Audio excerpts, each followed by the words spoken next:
વલસાડ એલસીબીએ Parnera Pardi sugar factory overbridge પાસેથી Baleno કારમાં લઈ જવાતો 3,56,000 રૂપિયાના દારૂ સાથે 2 લોકોને ઝડપી પાડ્યા। મંગળવારના 10:40 કલાકે નોંધાયેલી ફરિયાદ મુજબ વલસાડ એલસીબીની ટીમ પ્રોહિબિશન સહિતના ગુનાઓ શોધી કાઢવા માટે પેટ્રોલિંગમાં ફરી રહી હતી, જે દરમિયાન ખાનગી રાહે બાતમી મળી હતી કે એક બલેનો કાર નંબર GJ15CQ5002માં 2 ઈસમો દારૂ ભરીને જવાના છે। જે બાતમીના આધારે એલસીબી પોલીસની ટીમે પારનેરા પારડી સુગર ફેક્ટરી ઓવરબ્રિજના ઉતરતા છેડે નેશનલ હાઈવે નંબર 48 મુંબઈથી અમદાવાદ જતા ટ્રેક ઉપર બાતમીવાળી કારની વોચ ગોઠવી હતી।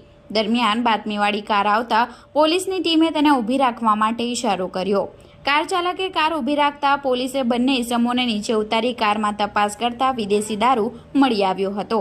એલસીબી પોલીસે કાર અને બંને ઇસમોને રૂરલ પોલીસ મથકે લાવી મુદ્દામાલની ગણતરી કરતા કારની કિંમત 3,30,000, પુઠ્ઠાના બોક્સમાં 936 નંગ વિદેશી દારૂ જેની કિંમત 3,56,287, 2 મોબાઈલ ફોન જેની કિંમત 20,000 મળી કુલ 6,72,287નો મુદ્દામાલ કબજે લઈ શક્તિસિંહ લાલુભા અસવાર ઉંમર વર્ષ 26 તેમજ જગતસિંહ મોબતસિંહ ચાવડા ઉંમર વર્ષ 32 આ બંનેની ધરપકડ કરી હતી।